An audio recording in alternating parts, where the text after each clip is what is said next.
Magandang umaga sa bawat isa sa atin, mga minamahal na mga kapatid at mga kaibigan sa pangalan ng Diyos at ganoon din sa pangalan ng ating Panginoong Jesucristo.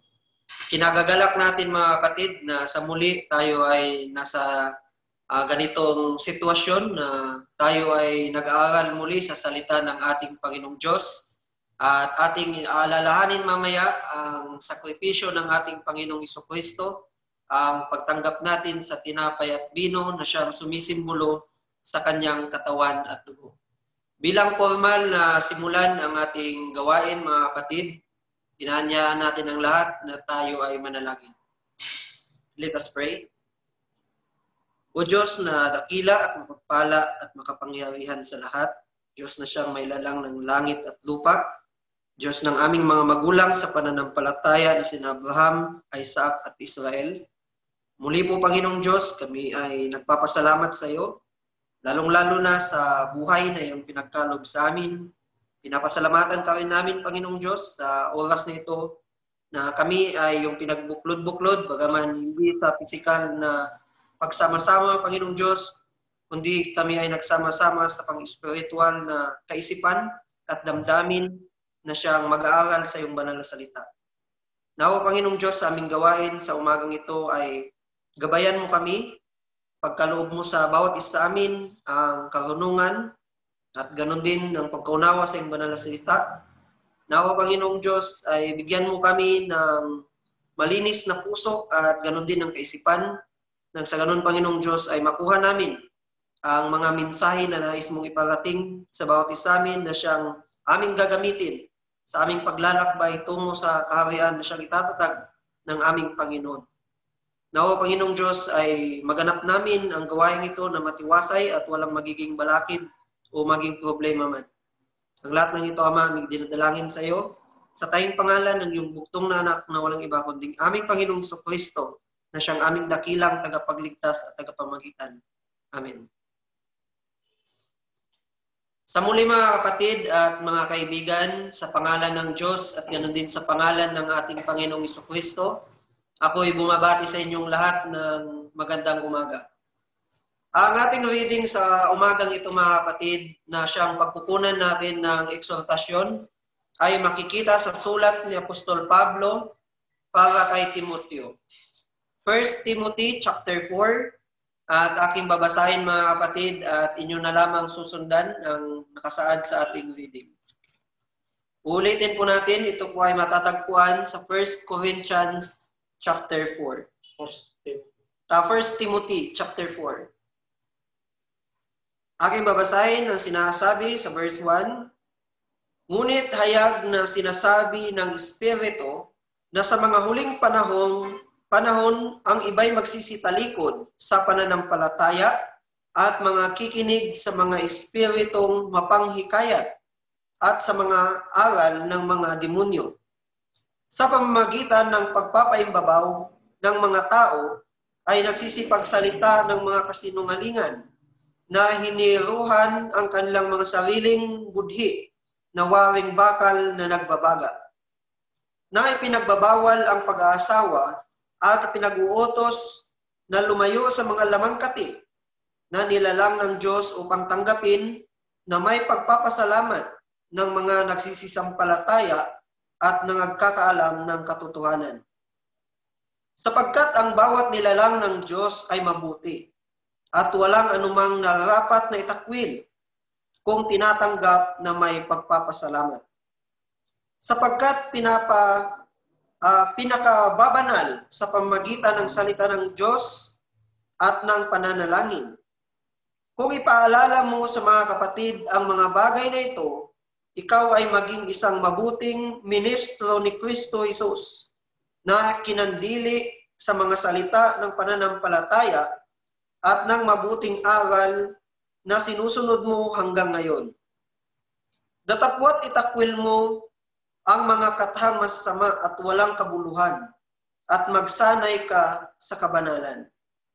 Sapagkat sa pagsasanay ng katawan ay may kaunting pakinabang, ngunit ang kabanalang sa lahat ng mga bagay ay pinakikinabangan na may pangako sa buhay na ito at sa darating.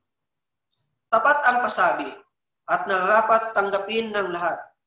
Sapagkat dahil dito ay nagsisipagpagal kami at nagsisipagsikap sapagkat may pag-asa kami sa Diyos na buhay na siyang tagapagligtas sa lahat ng mga tao, lalong-lalo na sa mga nagsisisampalataya. Ang mga bagay na ito'y inyong iutos at ituro. Huwag hamakin ang sinuman ang inyong kabataan, kundi ikaw ay maging uliran sa mga nagsisisampalataya, sa pananalita, sa pamumuhay, sa pag-ibig, sa pananampalataya, sa kalinisan. Hanggang ako'y pumarian ay magsikap ka sa pagbabasa, sa pag-aaral at sa pagtuturo. Huwag mong pabayaan ang kaloob na nasa iyo, na sa iyo'y ibinigay sa pamamagitan ng pula na may pagpapatong ng mga kamay ng kapulungan ng mga presbitero. Magsipag ka sa mga bagay na ito, tumalaga kang lubos sa mga ito, upang ang iyong pagkasulong ay mahayag sa lahat. Mag-ingat ka sa iyong sarili at sa iyong turo. Manatili ka sa mga bagay nito sapagkat sa paggawa mo ay ang iyo ring sarili ang ililigtas mo at pati ang mga nagsisipagkinig sa iyo. Hanggang doon lang mga kapatid ang ating babasahin sa umagang ito. At bago pa man tayo dadako sa eksortasyon na siyang ibabahagi ng ating kapatid na Mansano Donato, ay magkakaroon muna tayo ng himno.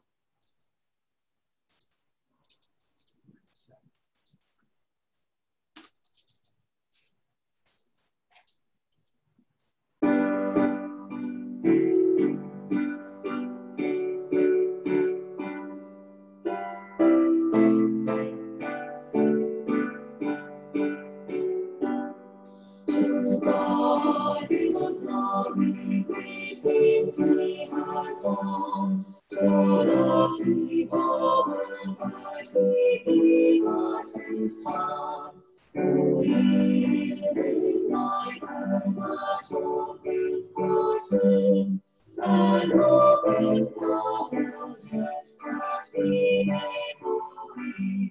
Praise the Lord, praise the Lord, let the Lord hear his voice. Praise the Lord, let the people rejoice. Welcome to the Father through Jesus the Son, and give him the glory, great things he has done. Earth in redemption, washed by his blood, to every believer the promise of God. Oh, how can we thank him, Christ Jesus our Lord, by faith and obedience to his living word. Praise the Lord, let the Lord hear his voice. Praise the Lord, let the people rejoice. Welcome to the Father through Jesus the Son, and give him the glory, great things he has done. Great things God has taught us, great things he has done, and great joy rejoicing through Jesus his Son. But more and higher and greater will be our joy and love and good in Jesus we sing. Praise the Lord, let the earth hear his voice. Praise the Lord, let the people rejoice. Welcome to the Father through Jesus the Son, and give him the glory, great things he has done.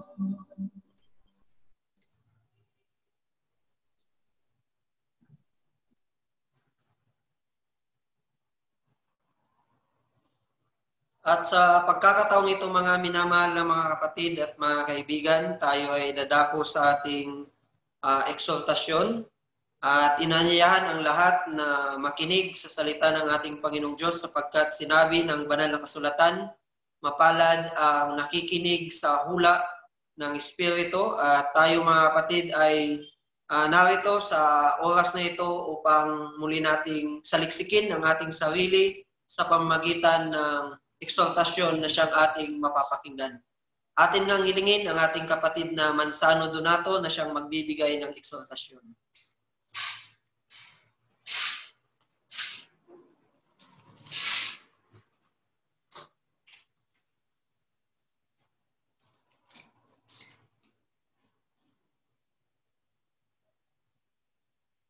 Magandang umaga sa ating lahat, mga kapatid, sa pananampalataya, sa Luzon, Visayas at Mindanao. At maraming salamat sa ating pamahala sa oras na ito. At mga kapatid, ating itinapabot sa inyong lahat ang taos-pusong pagbati ng ating mga kapatid sa Iglesia ng Mailag para sa inyong lahat. Tayo ay nagpapasalamat mga kapatid sa ating Panginoong Diyos sa pagkakataon na ito sapagkat tayo ay binigyan muli ng pagkakataon upang makapagbigay ng exhortation.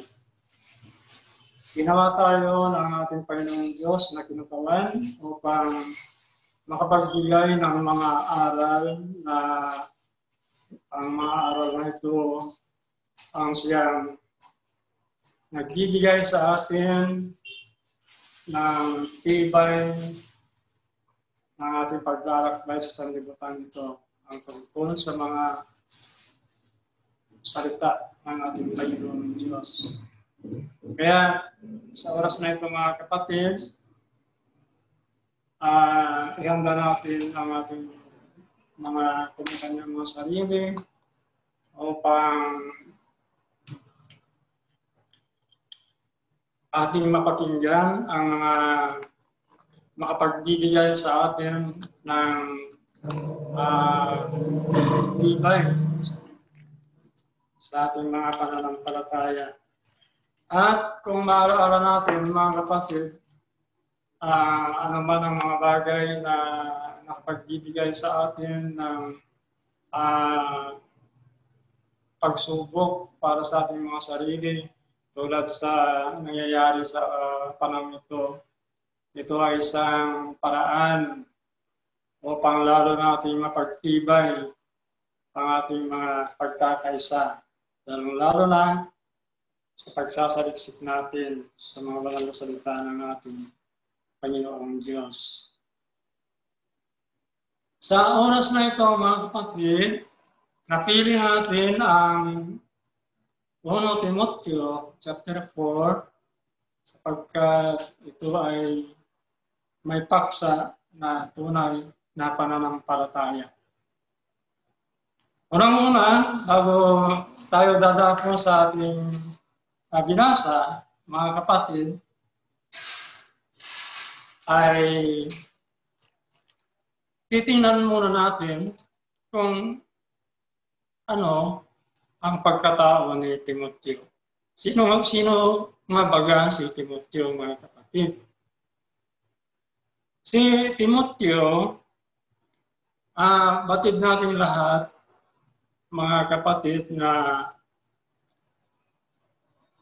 isa sa mga anak sa halo na mag-asawa na bagaman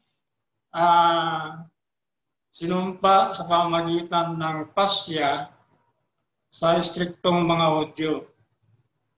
Ganon pa man, hindi pangkaraniwan sa mga huling panahon sa kasaysayan ng mga Hudyo, mga kapatid. At hindi kilala ang pangalan ng kanyang ama, bagaman siya ay Griego, isang hintil ang pinagmulan na makikita natin yan sa Acts chapter 16, verse 1 and verse 3. Ang di pagharap sa tukoy sa sarili ng Ama na nasa mga gawa ay iminumungkahi mga kapatid na ang pagkakilala sa kanyang Ama na siya ay patay na o nawala sa panahon ng kanyang kamusmusan. Kaya ang nag-alaga sa bata na si Timoteo ay ang kanyang inang si Eunice at si Loida na kanyang lilang, na yan ay makikita natin sa 2 Timothy chapter 1 verse 5. So, sa ilalim mga kapatid ng kanyang pagsasanay sa edukasyon, ito ay matatag na Hudyo mga kapatid. At mula sa pagkabata, si Timoteo ay natuto. Si Timoteo ay natuto upang malaman o malaman ang banal na kasulatan araw-araw.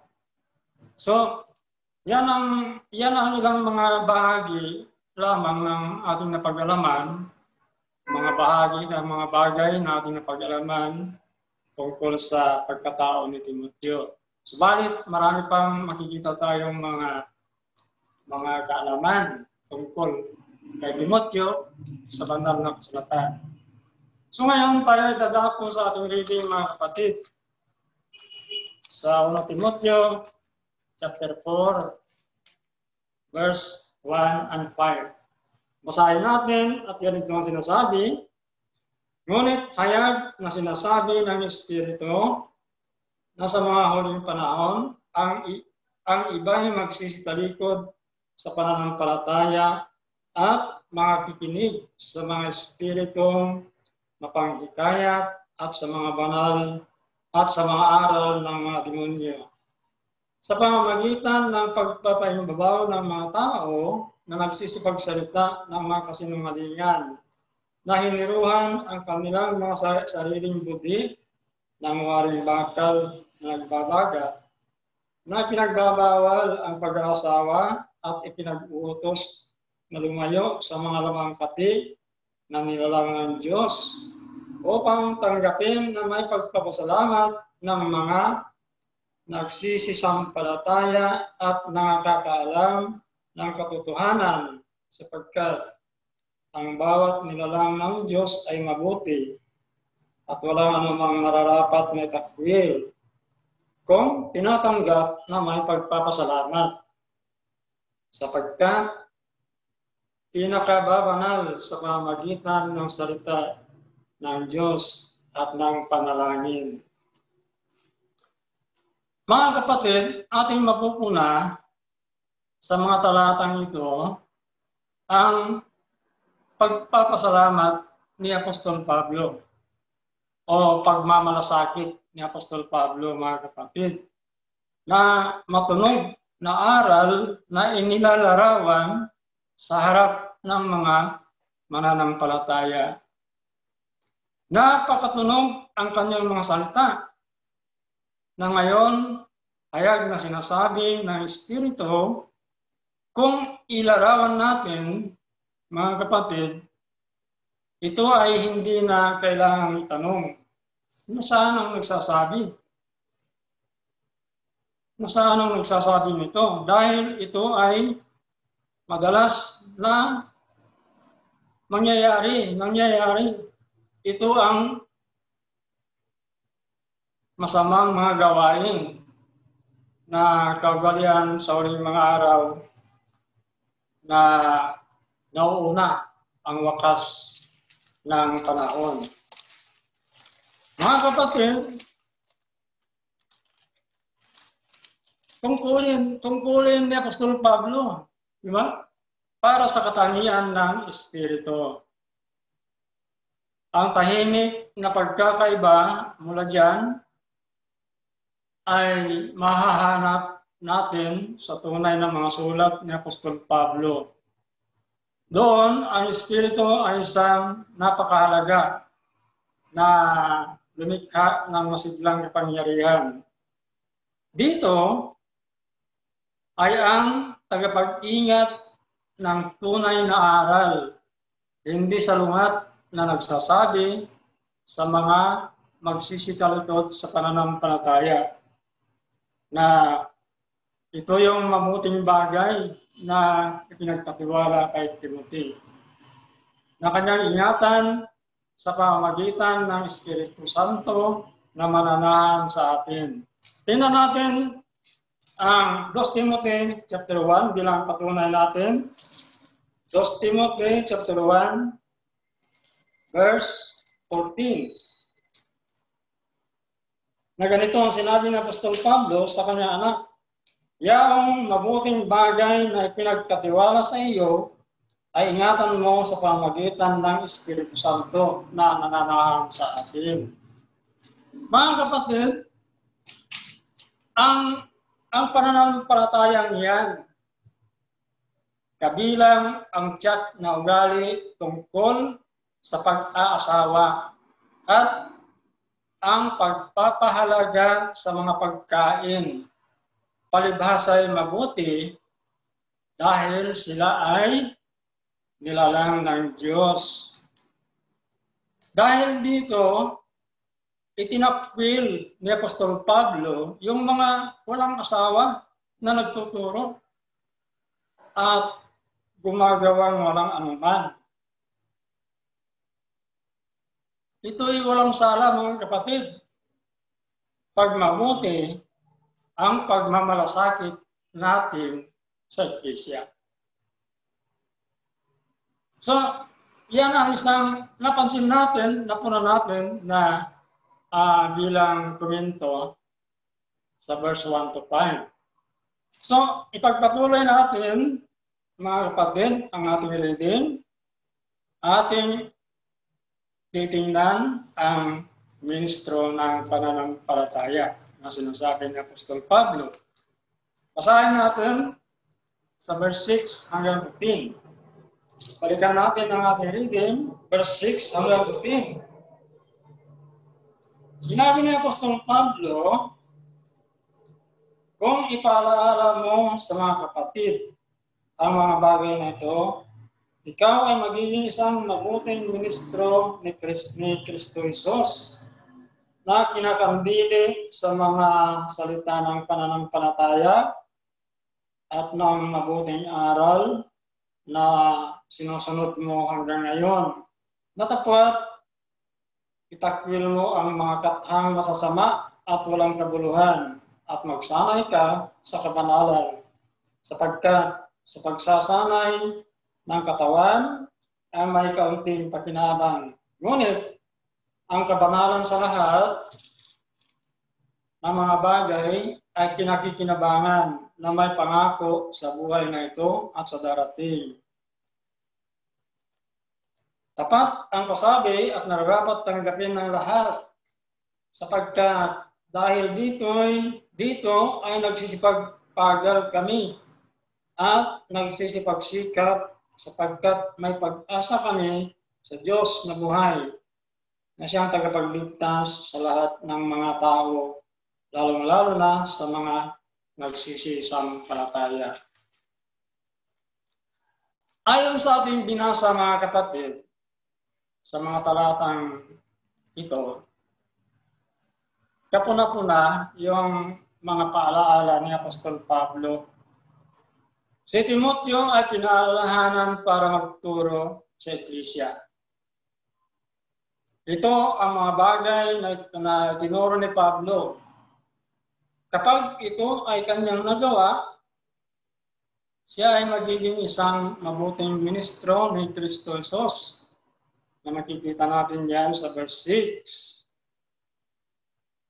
Ang ministro o salitang ministro, mga kapatid, ay mapapansin natin na yan ay isinalin sa salitang diakono.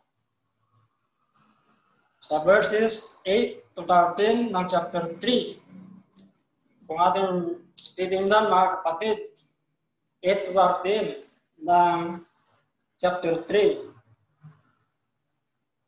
Kung ang diakono na nababanggit dito ang namumunong may katalinuhan, mga kapatid, ang hangad ng mga talatang ito ang klase na tirahan ni Timoteo. So, nababagay si Timoteo dyan, mga kapatid. Dahil sa siya ang magiging kinatawan ng buong grupo sa mga diakono na kinakandili sa mga salita ng pananampalataya at ng mabuting aral at sa mga sinumang tumanggi o tatanggi na walang Diyos o na walang kinikilalang Diyos, mga kapatid. Yan ay katang masama at walang kabuluhan. Kaya ang buhay ng mga kagaya nating mga mananampalataya ay mag-isip at manawagan para sa ganito ring paraan na pangaralan ang ating mga sarili kagaya ng disiplina ng manlalaro. Ano ba yung mga disiplina ng manlalaro, mga kapatid? Ito yung sinabi ni Apostol Pablo na makikita natin sa 2 Timothy chapters 4, verse 6 to 8. Tingnan natin, mga kapatid, ang disiplina ng mga manlalaro. Verse 6 ng chapter 4 ng 2 Timothy, ganito ang sinasabi, sapagkat ako'y inialay na at ang panahon ng aking pagpanaw ay dumating na. Nakipagbaka ako ng mabuting pakikipagbaka. Natapos ko na ang aking takbo. Iningatan ko ang aking pananampalataya. Buhat ngayon ay natataan sa akin ang putong ng katwiran na binigay sa akin ng Panginoon. Matapat at hukom sa araw na yaon. At hindi lamang sa akin, kundi sa lahat din naman ng mga naghahangad sa kanyang pagpapakita. So, yan, mga kapatid, ang kagaya na natin ng mga mananampalataya na tayo ay mag-isip at kinakailangan na tayo manawagan para sa ganito rin paraan na pangaralan natin ang ating mga sarili kagaya ng disiplina ng isang manlalaro na si Apostol Pablo. Ngunit, mga kapatid, ang pagsasanay sa kabanalan ay mas higit ang pakinabang sa pagsasanay ng katawan natin.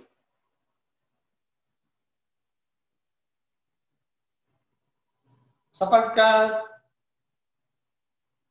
tayo ay naghahanda. Hindi lamang para sa kasalukuyang buhay, kundi, mga kapatid, para din ito sa buhay na darating. Ang hangganan para sa ating pagtitiis at pagsusumikap. So, dapat pala tayong magsanay, mga kapatid. Dahil ang pagsasanay natin na ito ay naghahanda tayo, di ba? At makapagbibigay sa atin yan, hindi lamang ng ating mga tungkulin, hindi lamang sa kasalukuyan na buhay natin, kundi ito ay para sa buhay na darating, mga kapatid. Kaya, kung nagsasanay man tayo sa oras na ito o sa mga panahon na kasalukuyan na ito, ay samahan natin ito ng pagsisikap at pagtitiis. Sapagkat ang pagtitiis, mga kapatid, kung nakita mo ang mga bagay na nasa harapan natin ay umurong ka, ay hindi ka nagtitiis. Kinakailangan na kung nakita natin yung mga bagay na mahirap gawin para sa ating na nasa ating harapan, isipin natin kung papaano natin ito mapagtiisan, papaano natin ito mapagtagumpayan upang gawin ang ating tungkulin para dyan sa mga bagay na yan. Bilang pangwakas natin, ituloy natin yung ating reading sa verse 11 to 16. Basahin natin, mga kapatid. Balikan natin ang chapter 4 ng 1 Timoteo. Na ganito ang sinasabi. Ang mga bagay na ito iyong iutos at ituro. Huwag hamakin ng sinuman ang iyong kabataan, kundi ikaw ay maging uliran ng mga nagsisisampalataya sa pananalita, sa pamumuhay, sa pag-ibig, sa pananampalataya, sa kalinisan.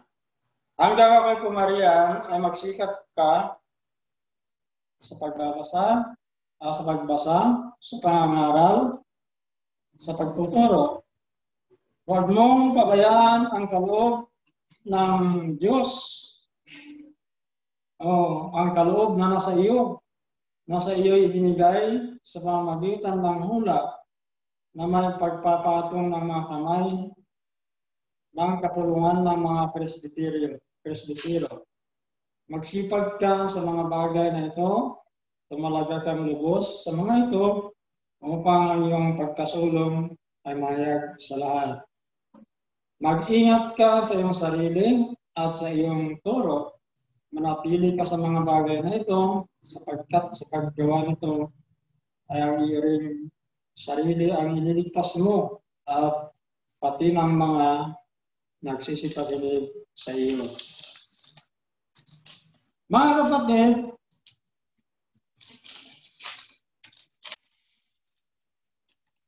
ang laman ng mga talatang ito ay mga paalaala kay Timoteo, mga kapatid. Ngunit, alalahanin natin na isa din tayo sa mga nakakabasa sa mga sulat ni Apostol Pablo para sa kanyang anak. So, ang sulat na ito ay para din sa atin, yung mga paalaala na yan. Malaking bagay para sa atin din ang mga paalalang ito, mga kapatid. Kung paanong inutusan ni Pablo si Timoteo upang mangaral sa mga bagay na kanyang isinulat. Isa na rin tayo doon na inutusan ni Pablo upang mangaral. Siya ay maging uliran, mga kapatid, sa mga nagsisisampalataya, sa pananalita, sa ugali, sa pag-ibig, sa pananampalataya at kalinisan. Ngayon, si Timoteo, mga kapatid, siya na ay dadalo para sa pagtulong sa Eklesia. So, ibig sabihin, kasama na si Timoteo sa gawain, sa pagbabasa, sa banal na kasulatan, sa pangangaral at pagtuturo. So, ating nakita ngayon ang pagsasanay mismo sa loob ng Eklesia na ipinapakita dito, mga kapatid, ay malinaw na kailangang higpitan ni Timoteo ang kaloob na binigay sa pamamagitan ng mga matatanda na may pagpapatong ng mga kamay, mga kapatid sa kanya. At ang kailangan niya ngayon ay magsanay, mga kapatid, sa pamamagitan ng pagsisikap para sa mga tungkulin na ipinatong sa kanya sa panahon iyon, upang maingatan niya ang kanyang katangian sa pangangaral at sa pamamagitan mga kapatid na ito ay kanyang magawa, mailigtas niya ang kanyang sarili pati ang kikinig sa kanya. Nawa sa umaga nito mga kapatid ay maging halimbawa din tayo sa mga nagsisisampalataya. At ating gawin ang ayon sa sinabi ni Apostol Pablo na pamumuhay at ating pagpatuloy ang maglingkod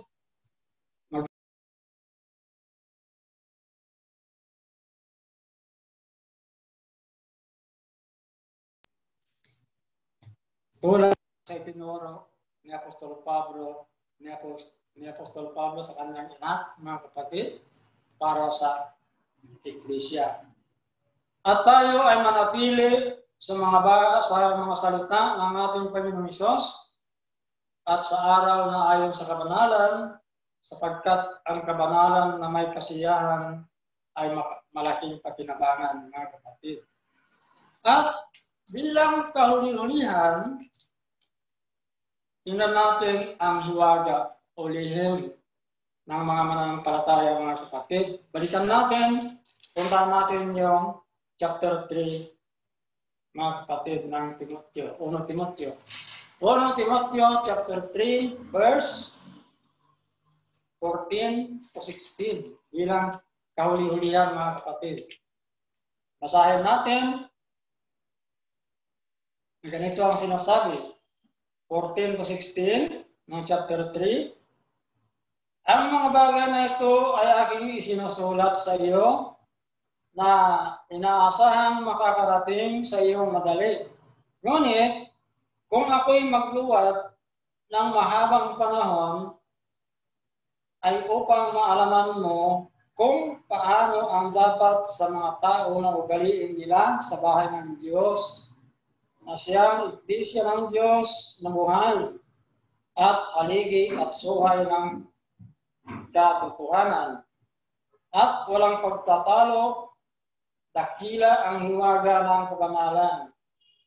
Yang nahayag sa laman, pinapaging banal sa Espiritu, nakita ng mga anghel, ipinangaral sa mga bansa, sa mga sinampalatayanan sa sanlibutan, tinanggap sa itaas ng kaluwalhatian. Mga kapatid, ang sulat na ito ni Apostol Pablo sa kanyang anak na si Timoteo ay napakalinaw. O ito ay napakaliwanag, mga kapatid. Dahil sa isa na hahalili na papalit. Bilang kahalili ni Pablo, kung mantala o magluluwat ng mahabang panahon ang kanyang pagbisita o yung kanyang pagparoon doon. Si Timoteo ang maging halimbawa kung paano magpakabuti sa mga taong na ugaliin nila sa bahay ng Diyos, na siyang iglesia ng Diyos na buhay. Na inilalarawan nito, mga kapatid, ay haligi at suhay ng katotohanan. Yan ang ipinapahiwatig ni Pablo at kanyang ipinapaalaala ang kanilang pamamahala sa kanilang sariling sambayanan. Ang sinasabi sa chapter 3, verse 5 at chapter 12. Sinabi sa verse 5 ng chapter 3, ngunit kung ang sinuman niya ay hindi marunong mamahala sa kanyang sariling sambahayan, paanong makapamahala sa iglesia ng Diyos? At sa 12, maging asawa ang mga gatulo ng tig-isa lamang na babae na pamahalaang mabuti ang kanilang mga anak at ang kanilang sarili ng sambahayan. Yan ang hinihiling mga kapatid ngayon ni Pablo, ang tumutukoy sa Iglesia, na sa loob ng Iglesia ay magpakabuti si Timoteo at hindi siya ang mamamahala sa loob ng Iglesia, mga kapatid. Dahil ang Iglesia, ayon kay Apostol Pablo, ay mahigpit na sumang-ayon sa mga pangangaral at ang Iglesia ngayon ay pinagkatiwala sa tunay na mananampalataya na ang relihiyong ito ay dakila, ito ang hiwaga ng kabanalan dahil para sa halimbawa ng ating Panginoong Kristo. Sa kanyang pagkabuhay na mag-uli ay lakas na walang sala at pinadakila siya sa langit, mga kapatid, dahil sa paglago ng kanyang ebanghelyo sa sanlibutan. So, ganyan din, mga kapatid, ang dapat natin gawin. Ang mapalago ang mga salita na nasa ebanghelyo. So, hanggang dito na lamang at maraming salamat. Magandang umaga sa ating lahat.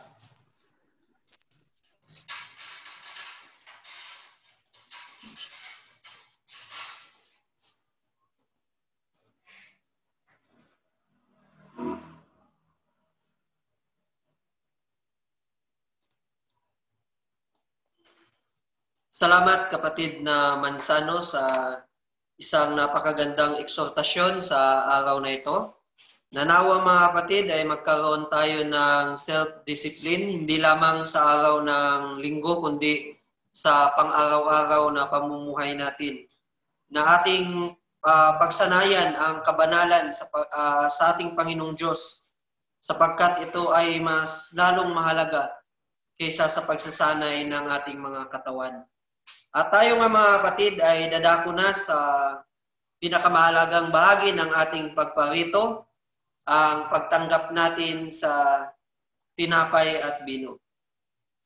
Aking babasahin mga kapatid ang nakasaad sa Matthew chapter 26, verse 26, ganito ang sinasabi.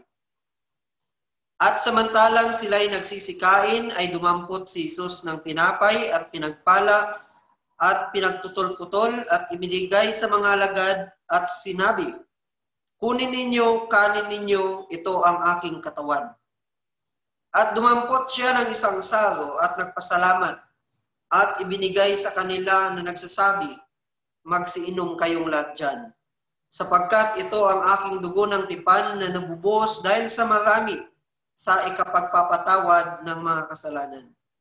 Datapwat sinasabi ko sa inyo na buhat ngayon ay hindi na ako iinom nitong bunga ng ubas hanggang sa araw na yaon na inumin kong panibago na mga kasalo ko kayo sa kaharian ng aking Ama.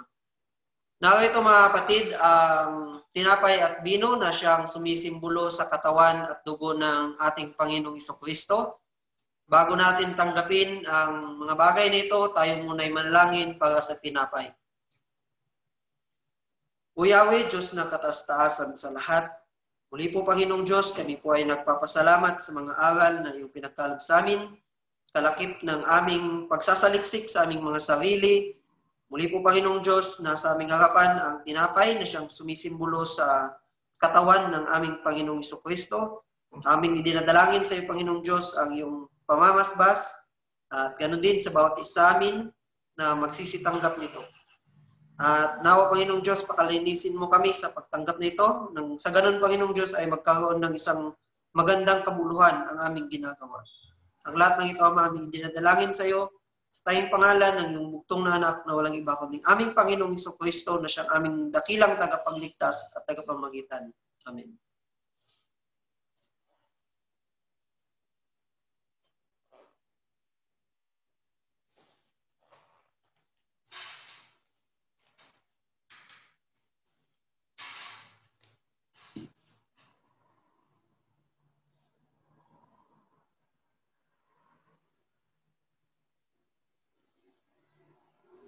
Upang lubos ang ating pagtanggap mga kapatid, ay bigyang buhay natin ang katawan sa pamamagitan ng dugo ng ating Panginoong Jesucristo.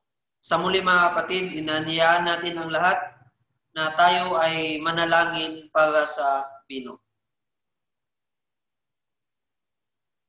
O Diyos na makapangyarihan sa lahat, Diyos na siyang may lalang ng langit at lupa, muli po Panginoong Diyos, kami po ay nagpapasalamat sa iyo sa pagkakataong ito na muli Panginoong Diyos ay sama-sama muli kami na tatanggap sa iniwang panata ng aming Panginoong Jesucristo na walang iba kundi ang bino.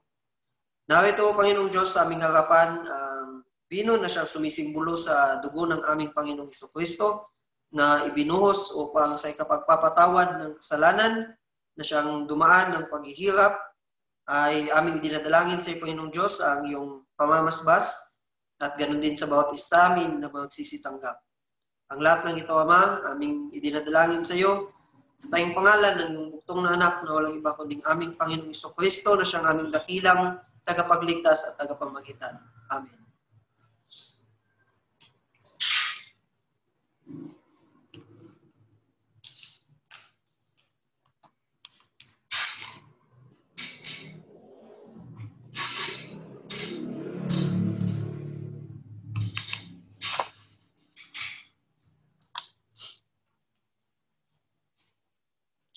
Bilang pagpapasalamat sa ating tinanggap mga kapatid, ay magkakaroon tayo ng memorial hymn.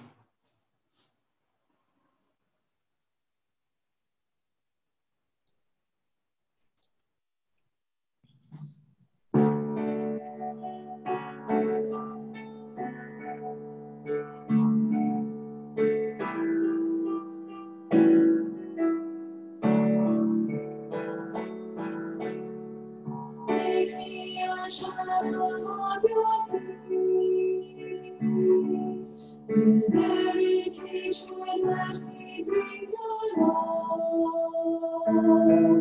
Where there is injury, your heart and love.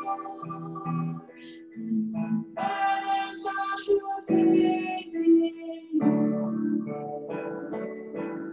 Oh, Master, grant that I may never see. So much to be consoled as to console, to be understood as to understand, to be loved as to love with all my soul. Make me a child of your grace. Where there's despair in life, let me be pure. Where there is darkness, only light. Where there's silence, ever joy. Oh, Master, grant that I may never see. So much to be consoled as to console, to be understood as to understand, to be loved as to love with all my soul. Make me a child of your grace. With tears and heart that we will pour, giving ourselves that we receive, dying when we want to die.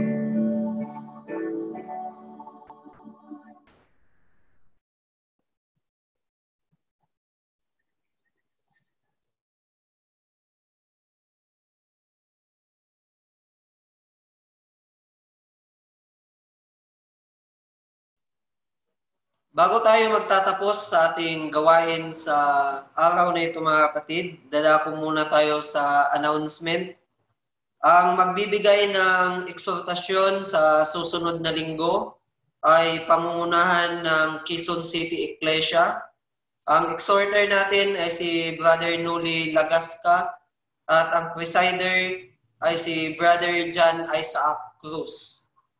At mamaya mga kapatid,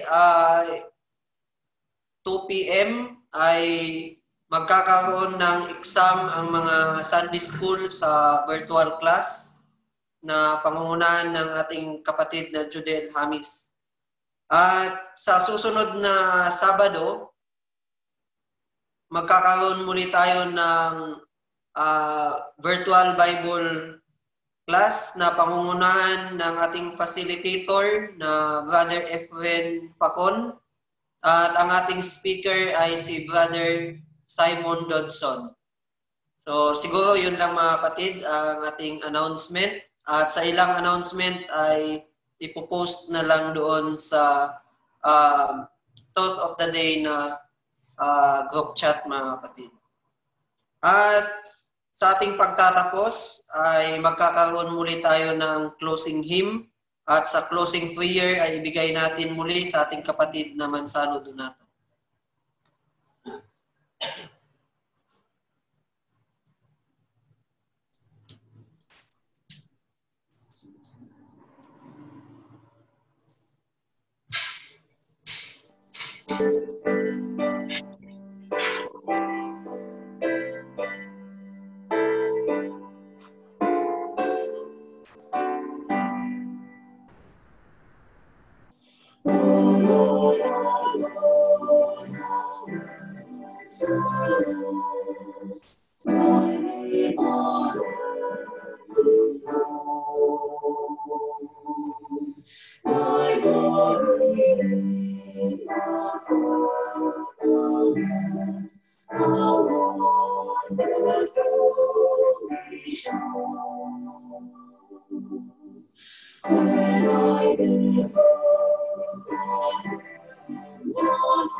As King of Days, may Christ to reign, as He can face to face.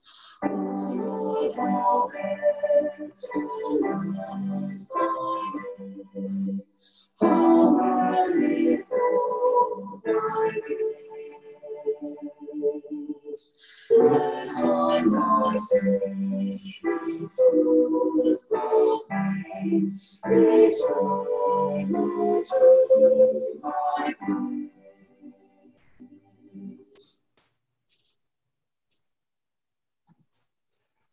Tayo manalangin mga kapatid. Dakila at mapagpalang Diyos, Diyos na aming mga magulang sa pananampalataya, sina Abraham, Isaac at Israel. Panginoon, sa oras na ito, maraming salamat muli sa iyo na muli mo kaming pinagkaisa at binigyan, Panginoon, ng sa aming mga puso at isipan ng mga aral tungkol sa aming mga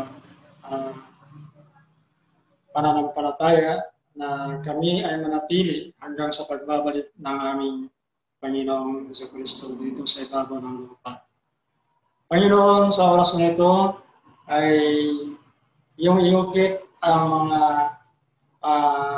napakinggan namin ng mga salita at ito ay nagbibigay sa amin, Panginoon, ng gibay para sa aming mga kanya-kanyang mga sarili.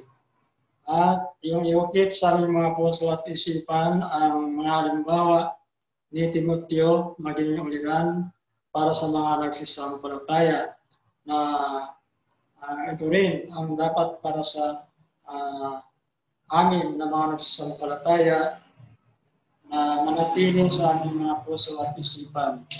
At ang lahat ng mga aming napakinggan, Panginoon, ay huwag mong iwalay sa aming mga puso na ito at sa mga isipan namin. At sa oras na ito, kung paano mo po kami ginabayan tungo sa dakong ito, ay ganoon din po, Panginoon, ang gabay na iyong pagkakalog sa amin para sa aming pag-iwa-iwalay, para sa aming pag-uwi, sa aming mga kanya-kanyang mga tahanan. Ang lahat ng mga bagay na ito, ang sa aming pinapabot sa iyo, na aming dinadalangin sa pamamagitan ng iyong bugtong na anak, na aming tagapagligtas na si Jesu Cristo. Amen.